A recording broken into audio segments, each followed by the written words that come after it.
Oi, pessoal, eu sou a Alegrali, tô aqui direto da minha casa para falar da plataforma Cultura em Casa. De onde estiver, você acessa e pronto. Tá na maior plataforma de arte e cultura do Brasil. São mais de 3.000 conteúdos e lives, entre música, dança, teatro, circo, literatura e muito, muito mais, minha gente. Cultura em Casa, você sempre no melhor lugar da plateia. Baixe o aplicativo ou acesse o site culturaemcasa.com.br.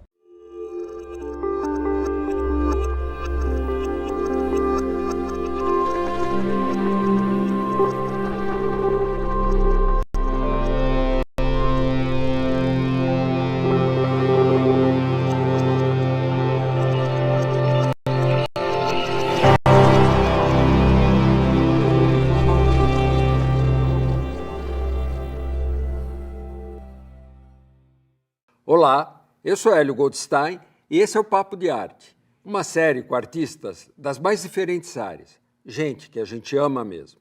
A cada semana, diretamente aqui do Teatro Sérgio Cardoso, em São Paulo, um novo episódio, um novo perfil com artistas de primeira que a Associação Amigos da Arte traz para você. E o convidado de hoje é o rapper Rico da Laçã. Rico da Laçã foi o primeiro rapper assumidamente gay. Foi também precursor do movimento queer rap, que busca enfrentar o racismo e a homofobia por meio da música e dança. Já incendiou o carnaval, desfilou seu look neon na periferia de Taboão da Serra, na Grande São Paulo. Foi aclamado, mas também cancelado, quando essa palavra era praticamente desconhecida nas redes. Mas Rico tem um pouco de fênix e outro tanto de borboleta. Movido pelo desencanto, recalculou a rota de sua vida e tirou da imensa dor seu maior alívio. Os efeitos coloridos e andrógenos do início da carreira deram lugar a um visual dandy, contemporâneo, com novas sonoridades. São poucos anos de carreira, mas muitas observações e andanças por São Paulo. Um renascimento, parcerias, o Prêmio Multishow, viagens e infinitas possibilidades criativas que ele vai nos contar aqui e agora. Obrigado, Rico, por sua presença e bem-vindo. Obrigado eu. Sempre bom estar falando de arte, falando das coisas que a gente está fazendo. Estou muito feliz pelo convite, viu? Vamos começar pelo teu nome artístico, né? Você, seu nome é Jefferson... Ricardo Silva. Ricardo da Silva. Uhum. E como ele virou Rico da Laçã? O Rico é de Ricardo. Agora o da Laçã, ele nasce na hora que eu começo a gravar as músicas e penso, poxa, eu tenho que ter um nome. Eu não sei o que eu vou falar nas entrevistas, mas o meu nome precisa ter uma mensagem e algo que me dê força também. E aí, Dalaçã significa disponho, armas libertárias a sonhos antes mutilados. Um acrônimo, né? E aí... Mas é doido, né? O tempo vai passando, você vê que o que você traz o seu nome, as palavras que você escolhe, a força das coisas que você coloca ali, de um jeito ainda muito singelo, sem muita pretensão, aquilo vai se montando o seu entorno, né? Vai te perseguindo aquelas palavras, né? Quando eu falo de arma libertária, sonhos mutilados, parece que no caminho você vai encontrando, isso vai sendo forjado, né? O nome vai sendo forjado no processo, né? E acho que os processos são para isso mesmo, para forjar, né? E o Rico da Laçã guiou o caminho do Jefferson? Está guiando o caminho do Jefferson? O Jefferson é algo muito mais complexo, né? Onde moram as coisas que estão sendo elaboradas, pensadas, levadas à terapia, enfim, recalculadas, né? As elaborações mais complexas, óbvio que são por parte do Jefferson, quem tem mais tempo de vida, né? Quem está pensando as coisas na infância, adolescência, agora na vida adulta. E o Rico da Laçã, ele começa a experimentar e a viver essa coisa que não é só o imaginável, né? Do universo da vida de um artista, né? Um pouco entretenimento, um pouco arte e tarará. Mas é um pouco mais complexo, mas ele já vai experimentando e vai se forjando também. Sem dúvida alguma, o Jefferson ele é muito mais sólido do que o Rico da Laçã. Rico da Laçã está no seu processo de elaboração, de construção, acompanhando e existindo a partir de um tempo específico da sociedade, diferente do Jefferson, que, né, já está aí há muito mais tempo, mas que a vida de um atravessa o outro, e eu,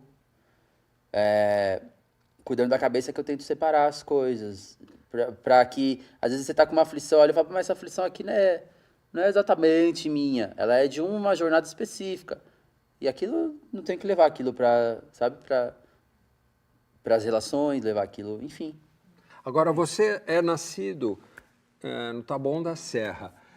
Conta da infância e adolescência lá no bairro. Existe um fator principal, talvez, que me descreva como um morador do Taboão da Serra, em trânsito pela cidade, né? Existe sempre essa fronteira, esse negócio, essa ponte, né, que separa um lado do outro e que também vai construindo em você um lugar que é de um cidadão não pertencente exatamente, porque você busca coisas do outro lado, você volta porque ali é onde você tem onde viver, dormir e tal, o seu famigerado lar é ali, e assim vai, e depois vão ganhando outras dimensões no percurso, né? Que aí fica interestadual a vida, ou a vida fica internacional, e assim vai. Mas para mim, cada vez que eu vou para outro canto e volto, para vez que eu vou, sei lá, vou lá, tô no Brixton, eu tô lá no Taboão de alguma maneira. Se eu tô lá no Harlem, eu tô no Taboão de alguma maneira. Se eu tô lá no interior do Reino Unido, eu tô no Taboão de alguma maneira, porque talvez a característica principal que me estabelece no mundo são essas fronteiras, né? Essa dualidade, assim. Meu nascimento mesmo, eu nasci num dia de fronteira, assim, num dia que é o que o sol entra em leão, assim. Então é uma cúspide, é uma fronteira, não deixa de ser uma fronteira, né? Daqui para cá o sol tá num lugar, daqui para lá o sol tá em outro lugar. Enfim, e fronteira e dualidade são coisas que descrevem muito meu caminho aí. E ao longo desses lugares que você narrou, contou, como é a tua vivência com relação a experiências relativas a racismo?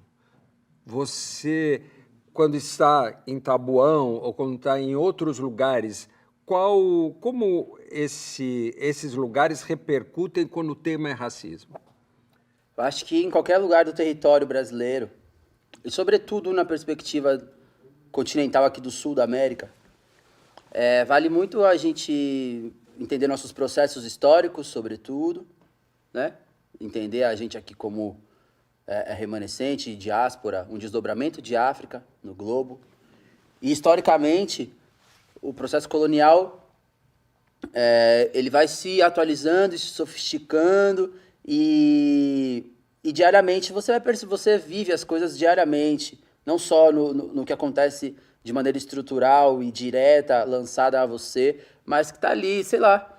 Ontem eu fui ao mercado e aí o cara do caixa, que era um supermercado fora do Taboão, por exemplo, e o cara do caixa, antes de eu passar minhas coisas, ele perguntou: "Você é rápido?" Perguntou se eu era estava fazendo compra para alguém. Tinha um monte de coisa lá gostosa. Sim. Legal. Você é do gosto de comer. iFood? Se eu tava ali fazendo uma compra para alguém. Entendi. Isso é um traço estrutural do racismo. Que não consegue computar que eu posso estar ali... Consumidor. Que eu tô comprando coisas gostosas, que talvez tenham outro preço da cesta básica, e que aquilo me pertence, é para o meu próprio consumo. E com essa imagem atual, né? Que é essa outra precarização do universo do trabalho e da desumanização, né? Do proletário e tal. Quando você fala essa precarização, claro que ela não está somente nos entregadores, nos que vão ali buscar alimentos para uma classe que não deseja sair de casa ou que não pode sair de casa. Isso a gente vê também na mobilidade, né? Nos carros que nos levam e nos trazem hoje. se vive uma situação muito paralela e muito parecida, né? Talvez o carro que tenha te trazido aqui hoje também tenha essa situação, ou seja, o motorista também vive uma situação precária. Isso é algo que se expandiu pelo país e pelo planeta, né? Sim, sobretudo esse traço aqui no Sul da América, ele, claro, é um respingo de algo que vai acontecendo pelo mundo, aí vai entrando em decadência em outros lugares e chega aqui sempre num time, né, com esse delay e tal, mas, sobretudo, é um traço em que pé anda as questões do capitalismo e em que pé anda o mundo do trabalho, né? Talvez a sucatização do trabalho é um traço muito evidente desse plot do capitalismo ou dessa decadência desse ciclo, né, do capitalismo, que é onde se vê que a mão de obra ela não é a característica principal como no século passado, né? Isso vai ganhando outros traços. É uma percepção, assim, só que esse corpo no mundo vai sentindo os efeitos estruturais disso antes mesmo de conseguir elaborar isso tudo, né? Sim. E isso também se dá por você. Você é negro e gay e é um rapper. Uhum. E como você convive com essa situação e com a tua música, que é tão linda e tão criativa. E aí, B, ficou rica de uns anos pra cá. E aí, B, botou aquele lá pra andar. Que eu vi, não parou mais de viajar. Um beijo, mar, tá riquíssima. Brasine, injeção da Lívia Marini. Eu sou um hit machine, das matinê, imagina. O rap, normalmente, ele tem um caractere da poesia concreta, né? De uma coisa de denúncia. Sim. E aí, no trivial, eu estaria, de repente, descrevendo essas situações nas letras, sendo enfático, sendo cirúrgico, e tal. Só que não existe um outro lugar sendo desenvolvido no meu processo que eu descolo dessas experiências que eu vou tendo diariamente, que elas são inspiradoras num processo de arte, como tantos, mas que eu descolo e fico há um tempo, já há alguns anos, numa busca de caracterizar no meu processo artístico as perspectivas de afeto, as disponíveis e as indisponíveis para um corpo como o meu, para uma identidade como a minha,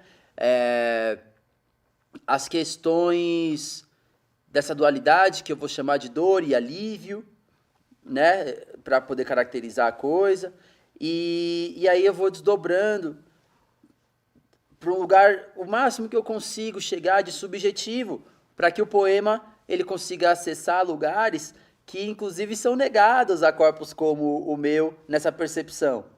Quando se acha que não se pode ter aqueles alimentos, que seria uma coisa básica, né? Fruta, sei lá o quê. É uma demonstração de que não se absorve, não se aceita e não está posta a minha questão de humanidade, num modo total e completo. E quando eu vou falar de afeto, quando eu vou falar de relacionamento, quando eu vou falar de coisas que em mil situações não se caracteriza como algo que está disponível para mim e para os meus pares, aí eu acho que eu estou conseguindo driblar isso e colocar a gente numa outra perspectiva, se olhar de uma outra perspectiva, de subjetividade para subjetividade, sem essa coisa verticalizada que né, a academia traz, ou mesmo o espectro de abordagem objetiva, de estudo de caso, né, que é uma intelectualidade branca, que é quem, por maior parte do tempo, esteve presente nas universidades, produzindo saberes, isso eu digo desde a Europa, né? Eu poderia até prosseguir por isso, mas eu quero falar um pouco sobre a tua sensibilidade, que é muito à flor da pele. Então, além da música, a moda tem uma pegada forte na tua formação também, né? O cabelo, você foi cabeleireiro. Então, você navegou por várias possibilidades criativas. E como um rapper, você se consolidou, né? Então, a pergunta é como essas outras áreas influenciaram na tua música? Olha, sem dúvida alguma, o meu tempo na música ainda não superou o meu tempo nesse universo da construção da imagem. Eu tenho muito mais tempo de caminho e pesquisa nesse lugar do que na música, ainda. Porque, sei lá, eu comecei a trabalhar com uns 12 anos, e não só trabalhar, mas trabalhar e investigar, né? Esse universo que começa lá, sendo cabeleireiro lá no Tabuão, de um jeito que, sem saber, eu estava muito próximo a uma investigação que é ancestral, sobre os nossos cabelos, sobre os processos, sobre como é aquilo original, como é aquilo sem as intervenções das demandas sociais. E aí depois, não muito depois, vem a coisa de construção de imagem, que sempre me interessou, que é as intervenções que você cria no seu próprio corpo, no seu trânsito pelos lugares onde você passa. E aí a música vem depois como um outro sentido, né? Que é o da fala, né? Que é onde eu começo a aprender a pôr para fora, a dar nome às coisas, né? Esse último álbum, por exemplo, Dolores Dalla, Guardião do Alívio, em uma série de discussões com pessoas da psicologia e da psicanálise, a gente vai vendo que, na verdade, é uma obra sobre nomear traumas. E esse disco é muito isso, talvez porque são questões que eu venho pensando e pensando um jeito de trazer isso de maneira poética desde os meus 16 anos, por exemplo. Então, talvez aí é um álbum que tem talvez uns 15 anos de elaboração. O futuro é um caminhão pipa. Você me abala, é de você que eu gosto. Eu sei o que faço com sua autoestima. Não acho que tá tudo bem, eu posso tá pra baixo mesmo cantando em cima. Eu vi glitter onde não tinha. Você viu glitter, me achou bagunceiro. Entre brigas e cinzeiro, eu acordo primeiro pra ter foto sua em meu travesseiro. Minha mãe disse que eu me fudi. E eu acho que Braille é essa canção, né, que consegue ter um acabamento popular, alcançar, atravessar as pessoas e ao mesmo tempo ser extremamente confessional, e aí vai juntando os signos que me atendem nesse tempo, assim, que faz com que eu esteja em paz no fazer da música. Quais são os músicos que te inspiram? Eu acho que de uma safra, assim, extraordinária, mágica, brasileira, sem dúvida o Djavan é a coisa que me desloca no poema, porque apesar de todas essas coisas que vêm da poesia concreta, que vêm dessas análises que o rap se propõe a fazer, eu saio quebrando essas normas, né, no jeito de fazer, com as melodias e tal, e quando vejo tem um sentido poético, assim, lúdico quase. E isso E o Djavan, ele consegue transportar a gente também num sentido lúdico brasileiro, né? Ora sertão, ora praia, ora coisas que são características do Brasil e, claro, do Sul da América todo. E acho isso. Agora, pelo mundo, tem uma série de artistas que me inspiram. Entre eles, o Stromae é sem dúvida um artista que muito me inspira. Ele é de Bruxelas e tal. E Erykah Badu, enfim, uma série de artistas que fazem sentido, assim. Você gosta mais da batida ou da rima no rap? Da rima. Eu gosto mais da rima. Se a rima for, se o flow, a rima, o jeito que se conduz aquilo for implacável, você ouve sem batida. Você ouve sem batida e balança como e te poesia. Pega. Você ouve como poesia, porque é a poesia, né? Só que a poesia é ritmada. E às vezes é muito do viés que me interessa nesse sentido. Porque nós vamos ter inúmeras claves sonoras, claves rítmicas, né? E talvez por não saber ou por não viver num meio onde isso é praticado diariamente, eu venho quanto referência do rap e do pagode, esse pagode de São Paulo, cavaquinho, tantã, rebolo e tal. E aí eu fui desenvolvendo essas claves, entendendo elas ritmicamente, mas desenvolvendo elas na boca, na palavra. O jeito que eu quebro as palavras, que eu crio meus famigerados trava-línguas, ou as melodias, ou esse artifício que eu trago quase todas as canções, que é de pergunta e resposta, de, né? Mudou com... É pergunta.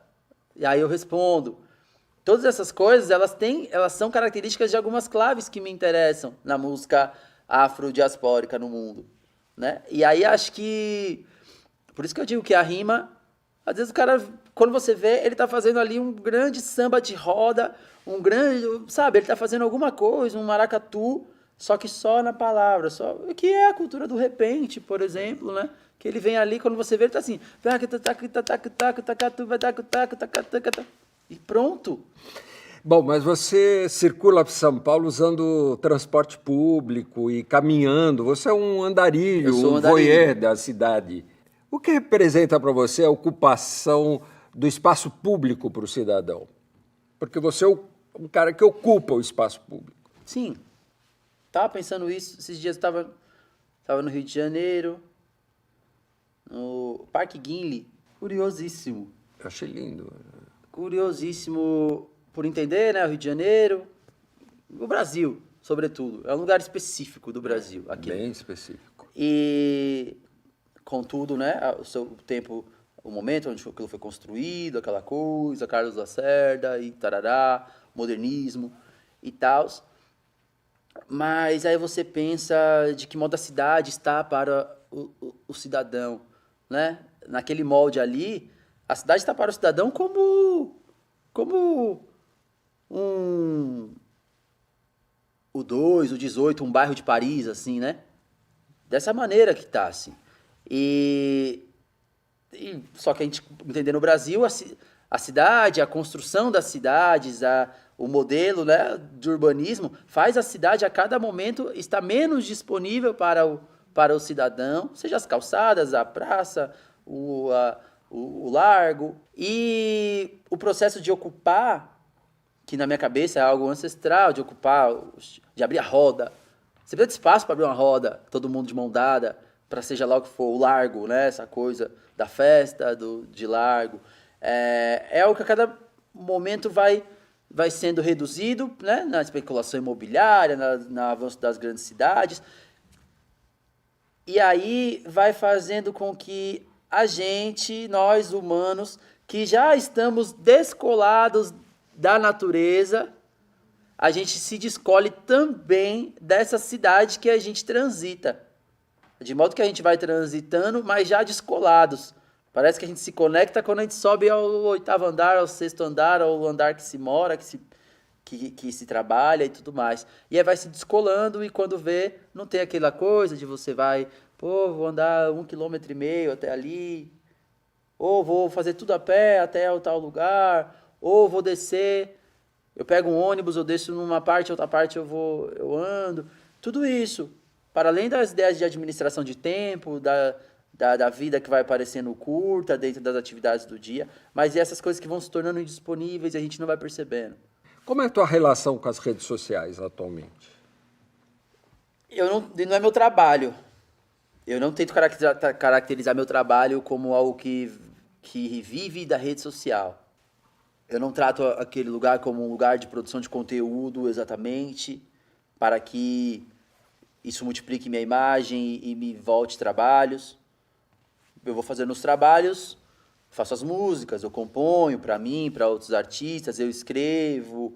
E hora ou outra, eu não nego os trabalhos que aparecem no sentido de rede social, né? Que é a criação de conteúdo pela influência que tem as minhas músicas, a narrativa, o que eu conto ali, a minha história, a minha imagem. E aí isso às vezes desemboca nesse universo aí publi, que é quando você cria um conteúdo, se associa a uma marca e um produto e usa a sua imagem para divulgar aquilo. Para mim também, ótimo, gosto, legal, vem uma grana e válido. Mas eu não vivo da rede social, não vivo do Instagram, nem do TikTok, nem do Twitter. Eu perpasso, eu vou ali, eu opino, eu troco ideia, me faço presente e tal, ser lembrado às vezes. Você já teve ou seja, você está me contando experiências positivas nas redes sociais, mas você também já teve as negativas, né? Sim. E foi um período muito difícil, né? No meu caso, era uma coisa assim, uma questão trabalhista. Você está falando do episódio com o Pablo Vittar, é isso? No meu caso, sim, no meu caso era uma questão trabalhista que nem precisava ir para esse universo, rede social. O que foi exatamente isso? Foi o hit de carnaval que você, juntamente com o Pablo Vittar, vocês tinham essa parceria, certo? E a partir de uma reivindicação trabalhista sua, isso virou um rompimento. Virou um caldeirão. Isso leva seu tempo, foi levando seu tempo até um dia que isso se resolveu. O que me cabia passou a ser meu, o que não era. O que não estava pelo certo passou a estar pelo certo, de maneira retroativa. E era basicamente isso que eu estava buscando. E só que na internet, todo mundo virou juiz de tudo. E aí se caracteriza ali uma pessoa, um amaldiçoado, assim, né? Eu ganhei ali uma capa de amaldiçoado naquele lugar, por aquelas pessoas, e ficava sempre pairando essa nuvem. Durou um tempão, ficou um tempão essa nuvem, assim, de tipo, uma nuvem pesada, assim, sabe? Querendo impactar os meus processos, inclusive, meus processos criativos, enfim, um trauma. Inevitavelmente, esse episódio, de alguma maneira, alvejou um pouco meu processo, assim, de maneira, nas emoções, assim, eu precisei levar isso para análise, porque, de alguma maneira, isso, até que eu retomasse esse processo, levou um tempo, e hoje eu estou entrando nesse processo que a gente não chama de alta, mas que é onde já se elaborou o que poderia ser elaborado disso, e nomeado o que é cada coisa, em outras instâncias isso também já foi resolvido. Agora, eu quero citar um outro exemplo. Tenho certeza que você não necessitou tantos anos ou de análise para isso, que é o Emicida citar você como um dos caras, como uma das referências também para ele. Eu acho que isso é um contraponto muito forte ao episódio. É outro lugar, né? É o lugar da criação, né? Da criação. Eu gostaria de saber de que forma essa visão dele falando sobre você também te afeta e te afetou e inspirou a tua sensibilidade pro bem. Poxa, o Emicida, sem dúvida alguma, vamos voltar lá na Batalha do Santa Cruz, 2000 e poucos, bem pouquinhos. E era um momento que estava ali Projota, Rashid, Emicida e tal, como pessoas que já estavam ali numa busca, sabiam que talvez desse para viver disso. E aí, num momento segundo, assim, uns 4 anos depois, eu ali como só alguém que estava percebendo e praticando minhas rimas, minhas coisas, apareço ali. Então é inevitável que esses caras, eles são, de alguma maneira, em algum lugar, algum modelo de referência, alguém que uma safra anterior de algo, né? Nesse caminho de gravar de maneira independente, usar a internet como uma plataforma, de se profissionalizar nesse sentido, de rodar o país e tal. E aí isso foi se desenhando, e eu, minhas amigas, da Batalha de Santa Cruz, para a hora que esses meninos começam a fazer seus primeiros shows, que não tinha ainda um público para encher uma casa e tudo mais, a gente estava lá. Quantos shows que a gente não foi, que tinha tipo 40 pessoas, numa casa para 300, tinha 40, e com muito orgulho, tipo, eu falo, pô, tava ali naquele dia e tal. Hoje a gente conversa, né, no telefone e tal, fala, pô, lembra aquele dia lá, que não tinha gente, sei o quê, pô, aquele dia foi mágico. Porque tem isso também, tem um monte de dia mágico que não tem ninguém, isso é uma magia mesmo da coisa, né? E tudo isso, e aí o mundo gira, e as coisas andam e tal, e alguém que, para além de alguém que é relevante hoje na opinião pública brasileira, mas alguém que é relevante na minha vida pessoal mesmo, entendeu? De alguma maneira, que os versos já me ajudaram a atravessar coisas e tudo mais. Lançar esse olhar sobre o que eu tenho feito, conseguir ser atravessado também pelos versos, pelas rimas e pelas coisas, entender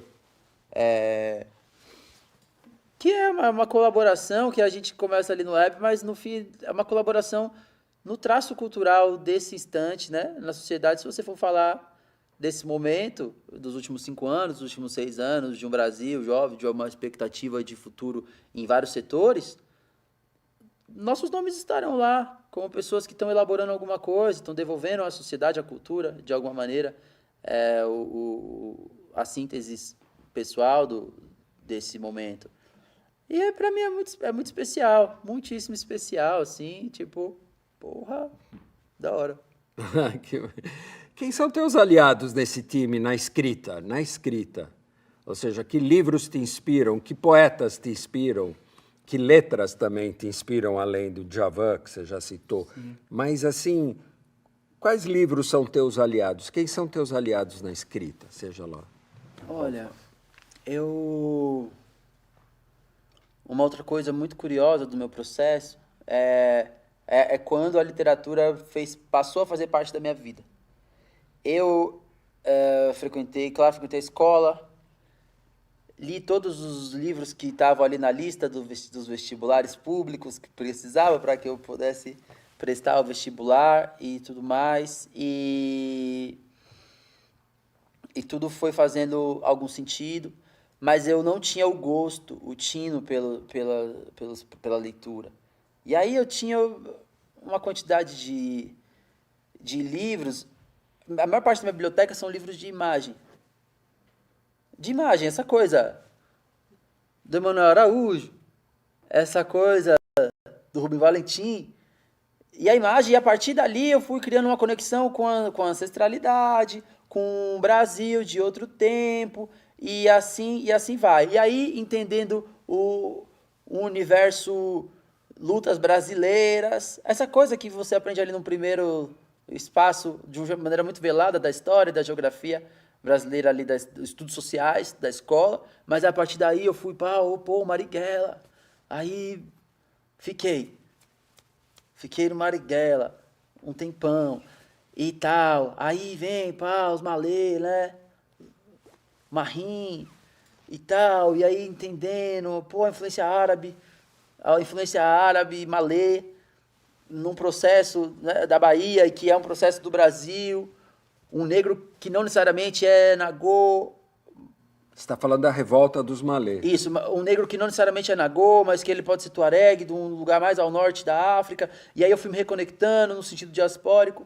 E a partir desses lugares, da imagem, que eu fui me levando a um lugar da literatura. E aí hoje eu consigo olhar um universo, uma Lélia Gonzalez, hoje eu consigo olhar a Ana Maria Martins, eu consigo olhar e sim, consumir, fazer a leitura, e aí isso me destravar universos que me interessam. Mas eu passo muito antes por um lugar da imagem.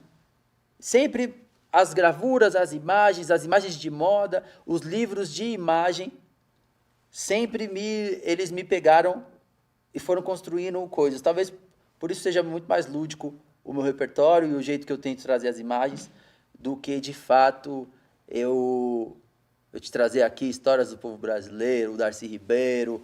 Eu li uma série dessas coisas, mas eu sou feito dos livros de imagem, das obras de arte, as coisas que me atravessam e que constituem a minha forma de pensar política, sociedade, afeto, grana e tal, geopolítica no modo geral, estão muito ligadas aos livros de imagem. Por exemplo, as exposições como exposições afroatlânticas, que ocorreu no MASP, no Instituto Tomiotaki, como agora na Pinacoteca, sobre a enciclopédia. Né? Eu choro, eu vou. Fica muito grande na minha cabeça essas imagens. Elas ficam grandes como filmes, como livros, são coisas que me sacodem de um jeito que eu não sei explicar, mas é muito. Eu fico muito mexido, sabe? Seja, enfim, seja nesse processo, por exemplo, de saber saber da história de alguém que foi apagada, de alguém que existiu e foi extremamente relevante naquele período, naquele lugar, e foi apagada no processo histórico brasileiro, ou mesmo de entender, né, uma Carolina de Jesus e tal. O que fica em mim são as imagens. No livro da Carolina, ele é muito nítido na minha cabeça e são as imagens. E as imagens ficam. E mesmo nas coisas, que tudo que eu escrevo, pode ver que eu não sei trazer um engodo. Que não é engodo, mas eu jogo imagem atrás de imagem, você me abala, é o mínimo igual meu short, me sinto uma janela cheia de adesivo, eu vou nomeando as coisas do jeito meu, do jeito de onde eu venho, com o meu repertório, mas eu preciso jogar imagem. Eu jogo imagem a todo momento, né? Eu estou escrevendo um negócio lá que chama Guia de um Amor Cego. Aí fala, eu guia de um amor cego, me dê... E para mim é uma imagem, tá? O guia, o cão, não tem o cão guia, não tem um guia. O guia de um amor cego, para mim é uma imagem que consegue descrever afetivamente uma série de coisas sobre mim que eu não teria outra imagem. Mas é uma imagem antes de ser o literário, sabe? Até porque é lúdico demais, É forte. Não tem o guia do amor cego, né? Qual o teu sonho? Qual o teu sonho? E qual o teu pesadelo sobre esse país? O meu sonho é a branquitude conseguir se reconhecer branquitude. E se reconhecer no sentido reparador desse processo. Se reconhecer e admitir e assumir coisas. E a partir daí, um processo reparador de coisas desative um campo minado que está 500 anos minado e explodindo toda hora no pé de alguém, que é possível que a gente desenhe episódios novos, expurgando coisas que não deveriam nos pertencer mais quanto povo. E eu acredito nisso, entende? Eu acredito nisso, eu não desisti disso. Tipo, apesar de tudo, eu acredito nisso, me vejo quanto poeta, como alguém nas artes, que talvez o meu serviço maior seja fazer com que a gente não perca esse imaginário, ainda que a realidade esteja totalmente mostrando outra coisa ou esteja de fato indisponível ou num retrocesso veloz diante dessas coisas. Mas, quanto poeta, eu preciso fixar num lugar bem alto, bem grande, que esse imaginário, ele é sobre nós. Bem, o Papo de Arte com o Rico Dallazan termina aqui. Obrigado a todos e até o próximo programa. Rico, muito obrigado. Muito obrigado mesmo.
Oi, pessoal, eu sou a Alegrali, tô aqui direto da minha casa para falar da plataforma Cultura em Casa. De onde estiver, você acessa e pronto.